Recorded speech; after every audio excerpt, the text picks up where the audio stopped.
Hello കുട്ടികളെ, നമസ്കാരം. എല്ലാവർക്കും ഓപ്പൺ ഔട്ടിലേക്ക് ഒരിക്കൽ കൂടി സ്വാഗതം. നിങ്ങൾ SSLC പരീക്ഷയ്ക്കുള്ള തയ്യാറെടുപ്പെല്ലാം തുടങ്ങിക്കഴിഞ്ഞു. ഇംഗ്ലീഷ് നിങ്ങൾക്ക് 80 മാർക്കിന് എക്സാം നടക്കുന്ന ഒരു സബ്ജക്റ്റാണ്. കുറേ കാര്യങ്ങൾ ഇംഗ്ലീഷിൽ പഠിക്കാനുണ്ട്, ചാപ്റ്ററുകളുണ്ട്, ഗ്രാമറുണ്ട്, അങ്ങനെ പലതും ഇംഗ്ലീഷിൽ പഠിക്കാനുണ്ട്. പക്ഷേ ഞാൻ ഇപ്പോൾ പറയാൻ പോകുന്ന 5 കാര്യങ്ങൾ നിങ്ങൾ ഏറ്റവും ആദ്യം പഠിച്ചു വെച്ചോളൂ. കാരണം ഈ 5 കാര്യങ്ങൾ പഠിച്ചാൽ തന്നെ നിങ്ങൾക്ക് ഒരുപാട് മാർക്കിനുള്ള ചോദ്യങ്ങൾ ആ ഒരു ഏരിയ, ആ ഒരു ഭാഗം വെച്ച് തന്നെ എഴുതാൻ കഴിയും. നിങ്ങളൊരു SSLC വിദ്യാർത്ഥിയാണ് എങ്കിൽ തീർച്ചയായിട്ടും ഈ ചാനൽ സബ്സ്ക്രൈബ് ചെയ്യുക. കാരണം നിങ്ങൾക്ക് യൂസ്ഫുൾ ആയിട്ടുള്ള ഒരുപാട് വീഡിയോകൾ എല്ലാ സബ്ജക്റ്റുകളുമായി ബന്ധപ്പെട്ടിട്ടും ഞങ്ങൾ നൽകിക്കൊണ്ടേയിരിക്കും. വീഡിയോയിൽ കിടക്കുന്നതിന് മുന്നേ ഒരു കാര്യം കൂടി പറയാം. ഇംഗ്ലീഷ് ഗ്രാമർ നിങ്ങൾക്കൊരു ബുദ്ധിമുട്ടാണെങ്കിൽ തുടക്കം തൊട്ട് അടിപൊളിയായിട്ട് പഠിച്ചെടുക്കാം. അതിലുള്ളൊരു വീഡിയോ സീരീസ് ഓപ്പൺ ഔട്ട് ചാനലിൽ തുടങ്ങിയിട്ടുണ്ട്. അതിൻ്റെ 2 എപ്പിസോഡുകൾ ഇതിനോടകം തന്നെ വന്നു കഴിഞ്ഞു. 2 ഗ്രാമർ ടോപ്പിക്കുകൾ ഇതിനോടകം വന്നു കഴിഞ്ഞു. അതിൻ്റെ ലിങ്ക് ഡിസ്ക്രിപ്ഷൻ ബോക്സിലും ഫസ്റ്റ് കമൻറ്റായിട്ട് ഞാൻ കൊടുത്തിട്ടുണ്ട്. തീർച്ചയായിട്ടും നിങ്ങൾ ആ ലിങ്കിൽ കയറി വീഡിയോ കാണുക. ഇംഗ്ലീഷിൽ 5 ഏരിയകൾ ഞാൻ പറയുന്നത് അതേപോലെ പഠിച്ചു വെച്ചോളൂ.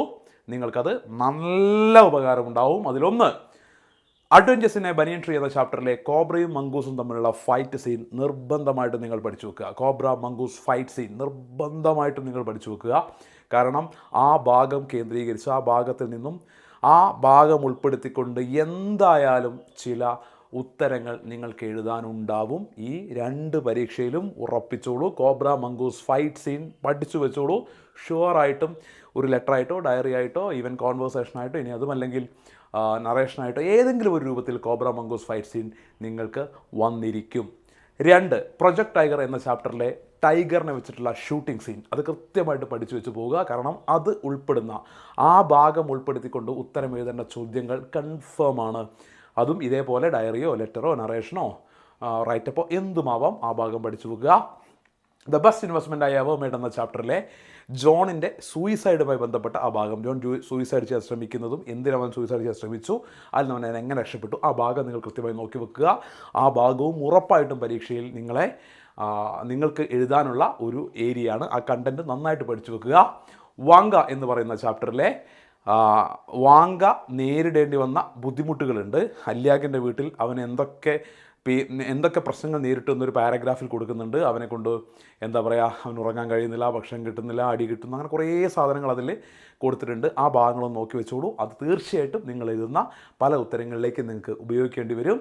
അതേപോലെ തന്നെ മാർത്തയുടെ സ്കോളർഷിപ്പ് ജാക്കറ്റ് എന്ന ചാപ്റ്റർ, ആ ചാപ്റ്റർ ഞാൻ ഒരു ഭാഗമായിട്ട് പറയുന്നില്ല. മാർത്തയുടെ ചാപ്റ്ററിലെ ഒട്ടുമിക്ക ചോദ്യങ്ങളുടെയും ഉത്തരം ആ ചാപ്റ്ററിൻ്റെ സമ്മറി തന്നെയായിരിക്കും.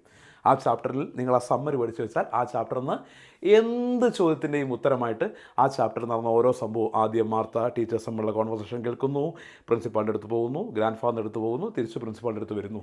ഈ 4 കാര്യങ്ങളും ഉൾപ്പെടുത്തിക്കൊണ്ടുള്ള സമ്മറി നിർബന്ധമായിട്ടും ആ ചാപ്റ്ററിൽ നിന്ന് വരുന്ന മിക്ക ചോദ്യങ്ങൾക്കും ഉത്തരമായിട്ട് നിങ്ങൾ എഴുതേണ്ടി വരും. കാരണം ആ ഒരു ചാപ്റ്റർ പ്രത്യേകത അതാണ്. അപ്പോൾ ഞാൻ ഈ പറഞ്ഞ 5 കാര്യങ്ങളും നോക്കി കൃത്യമായിട്ട് മകൾ പഠിച്ചു വെച്ചോളൂ. ഈ 5 കാര്യങ്ങൾ ഉൾപ്പെടുത്തിക്കൊണ്ട് നിങ്ങൾക്ക് എന്തായാലും പരീക്ഷയിൽ ഈ 5ഉം ഏതെങ്കിലും ഒരു രൂപത്തിൽ നിങ്ങൾക്ക് ഈ എക്സാമിൽ എഴുതാനുണ്ടാവും. അപ്പോൾ എങ്ങനെ ചോദ്യം വന്നാലും ഈ 5 കണ്ടൻറ്റ് പഠിച്ചു വെച്ചാൽ അടിപൊളിയായിട്ട് അത് എഴുതി നിങ്ങൾക്ക് മാർക്ക് സ്കോർ ചെയ്യാൻ കഴിയും. വീണ്ടും കാണാം. Thank you.